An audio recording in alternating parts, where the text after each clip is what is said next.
Hello friends, today we are going to learn the new lesson. The name of the lesson is The Boy Who Broke the Bank, and this lesson is on page number 48. So look at the first paragraph. Ruskin Bond. Ruskin Bond is a writer of this lesson. The Boy Who Broke the Bank या धड्याचे लेखक कोण आहेत तर Ruskin bond. So let us see the and about Ruskin Bond. Ruskin Bond was born on 1934. Is an Indian author of British descent. He lives with his adopted family in London, in Missouri, India. The Indian Council for Child Education has recognized his role in the growth of children's literature in India. He got the Sahitya Academy Award in 1992 for Our Trees Still Grow in Dhera. He was awarded a Padma Shri and a Padma Bhushan respectively in 1999 and 2014. बघा, Ruskin Bond. Ruskin Bond was born on 1934. तर Ruskin bond यांचा लेखक आहे, त्यांचा जन्म 1934 साली झाला. And he is an Indian author of British descent. Descent म्हणजे वंशाचे. आणि हे रस्किन बॉन्ड हे भारतीय लेखक, इंडियन ऑथर, भारतीय लेखक की जे ऑफ ब्रिटिश डिसेंट, की जे भारतीय वंशाचे, ब्रिटिश वंशाचे हे भारतीय लेखक. He lives with his adopted family in London.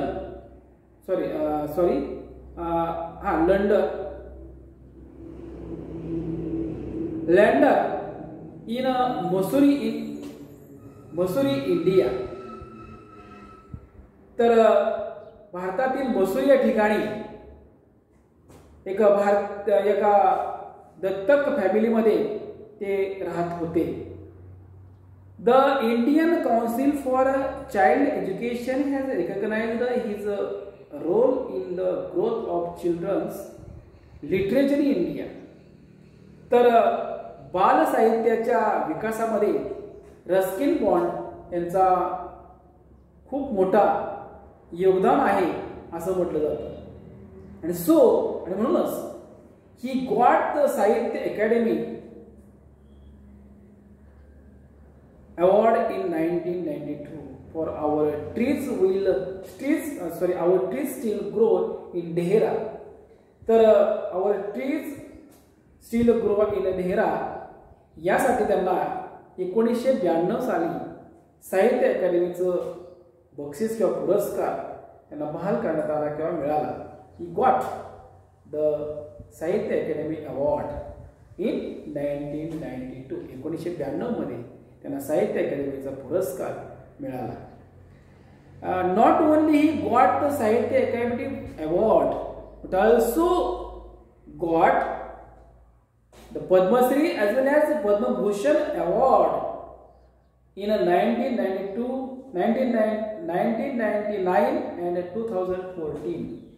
केवळ त्यांना साहित्य अकादमीचेच पुरस्कार मिळाले असं नाही, तर त्यांना 1999 मध्ये पद्मश्री आणि 2014 मध्ये पद्मभूषण हे दोन्ही पुरस्कार सुद्धा त्या ठिकाणी त्यांना मिळाले. असे हे फेमस और that means popular writer, Indian writer तर असे हे भारतीय लेखक, लोकप्रिय किंवा प्रसिद्ध अशा प्रकारचे हे लेखक. ठीक आहे, आपण आता प्रत्यक्ष we see the first paragraph about this lesson.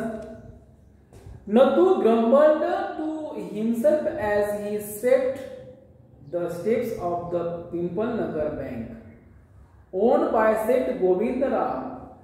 He used the small broom hurriedly and carelessly, and the dust, after rising in a cloud above his head, settled down again on the steps.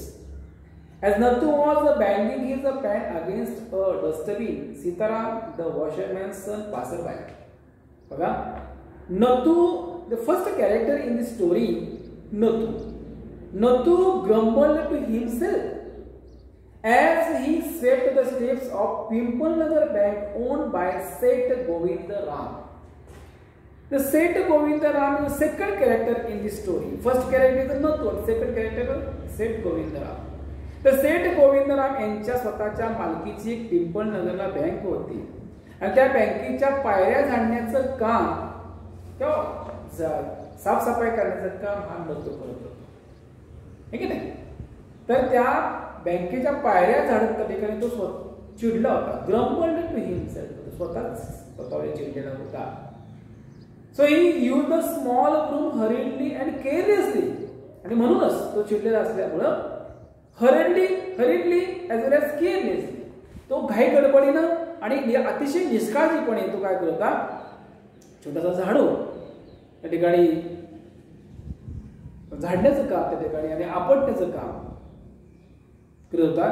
की जेव्हा काय होतं, and dust after rising in a cloud above his head settled and again on the steps. त्यामुळे तो घाई गडबडी निष्काळजीपणाने त्या ठिकाणी पायऱ्या झाडण्याचं काम करत असल्यामुळे की धूळ झाडलेली त्याच्या डोक्यापर्यंत उडत असत आणि पुन्हा एकदा once again the dust fell on the steps of the bank. त्या बँकेच्या पायऱ्यावरती पुन्हा ती धूळ त्या ठिकाणी परत पडत होती. As Nathu was banging his a pan against the dustbin and that time Sitaram the washerman son passed by. Nathu was banging his a pan against the dustbin. Dustbin म्हणजे कचरा पेटी, कचरा बॉक्स.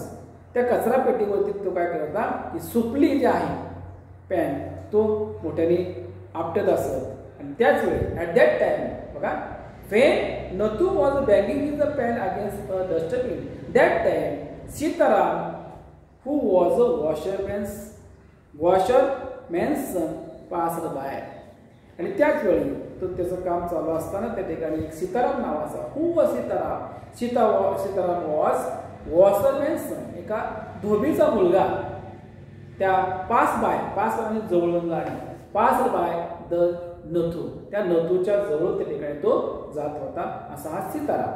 ते third character of the story. या गोष्टीत तिसरं character आहे की सीताराम तो त्या नथू त्या ठिकाणी बँकेच्या पायऱ्या झाडत असताना त्या ठिकाणी अतिशय निष्काळजीपणे तो काम करत असताना तो चिडलेला आहे आणि म्हणून तो निष्काळजीपणे काम करतोय. त्याच वेळी त्या ठिकाणी सीताराम नावाचा की जो धोबीचा मुलगा तिथून जात होता. Sitaram was on his delivery round. He had a bundle of freshly placed cross balanced on his head. आणि सीताराम की जो तो त्याचं काम करण्यासाठी तो जात होता आणि त्याच्या डोक्यावरती काय होतं की एक इस्त्री केलेले कपडे बंडल त्या डोक्यावरती व्यवस्थित त्या ठिकाणी तो घेऊन त्या ठिकाणी तो जात होता. Next paragraph. Don't raise such dust he called out to Nathu. Are you annoyed because they are still refusing to pay you an extra ₹2 a month. Don't raise such dust Sitaram says to the Nathu. तो सीताराम नथूला म्हणाला की अशी धूळ उडवू नकोस. And are you annoyed, are you angried, तू चिडलेला आहेस का, रागवलेला आहेस का. आणि हो, रागवला असेल because they are still refusing. They means the people of bank the on of the bank, बँकेचे अधिकारी असतील किंवा बँकेचे मालक असतील, ते काय होते ते तुला काय करत नाहीत, नकार, रिफ्यूज. रिफ्यूज म्हणजे नकार करणे, रिफ्यूज नकार करणे. They are refusing to pay you an extra ₹2 a month. केवळ महिन्यासाठी ज्यादा ₹2 सुद्धा द्यायला ते नकार देतात. सो यू आर अनॉयड, आणि म्हणून तू रागवलेला चिडलेला आहेस. Next paragraph. I don't wish to talk about it complaint the speaker boy. ते तक्रारी स्वरामध्ये आणि तक्रारीच्या आवाजामध्ये तो म्हणतोय नथू की I do not wish to talk about, मला त्याविषयी काय बोलायचं नाही. I haven't even received my regular pay. That means I have not received my regular payment, तर मला माझा नियमित पगार हा अद्यापपर्यंत मिळालेला नाही. Received is a past participle and have is a present tense. So it is a past present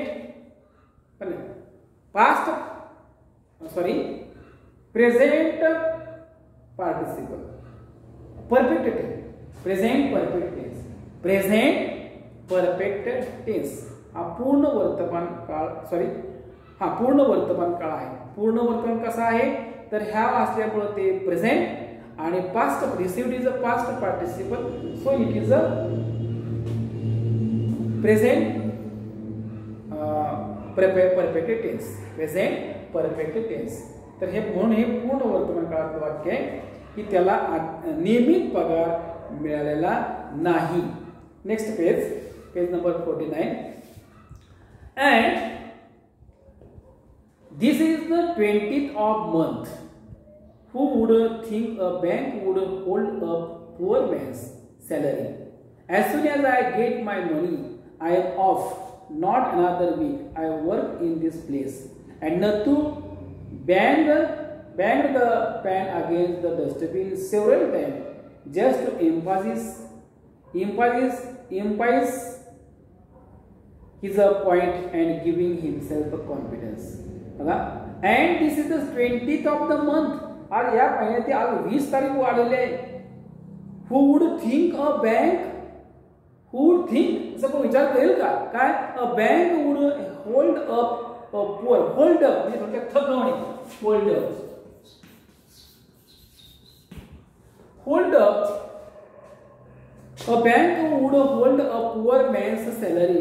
असं कोण विचार करेल का की बँकेने एका गरीब माणसाला अजून त्याचा पगार सुद्धा दिलेला नाहीये, थकवलेला आहे. As soon as I get my money, ज्या क्षणी मला, as soon as ज्या क्षणी I get my money or I get my payment, ज्या क्षणी मला माझा पेमेंट किंवा पगार मिळेल, I am off, मी इथून निघून जाणार. And not another week I work in this place, तर पुन्हा या ठिकाणी मी या ठिकाणी काम करण्यासाठी येणार नाही. And Nathu banged the pan against the dustbin several times just, आणि पुन्हा बऱ्याच वेळ त्या ठिकाणी त्यांनी काय केले, सुपली, ते केर भरण्यासाठी, कचरा भरण्यासाठी सुपली असते त्या डस्टबिन वरती काय केली, आदळली. Just to emphasise his a point and giving himself confidence. इम्फसाइजचा अर्थ बघा उद्या साईड दिलाय, ड्रॉ अटेन्शन टू म्हणजे महत्व देणे. तर आणि just to emphasise his point and giving himself confidence, त्या ठिकाणी तो त्या गोष्टीला महत्व न देता, जेणेकरून आपल्या पगारासाठी त्या ठिकाणी तो काम करतोय आणि त्या कामाकडे दुर्लक्ष करतोय, लक्ष न देता ठिकाणी स्वतःचा आत्मविश्वास, गिव्हिंग हिमसेल्फ कॉन्फिडन्स, की त्याचा तो स्वतःचा आत्मविश्वास त्या ठिकाणी तो वाढवत होता. तर ठीक आहे विद्यार्थी मित्रांनो, या ठिकाणी आपण थांबूया. राहिलेला भाग जो आहे आपण पुढे पाहूया. ठीक आहे, थँक्यू.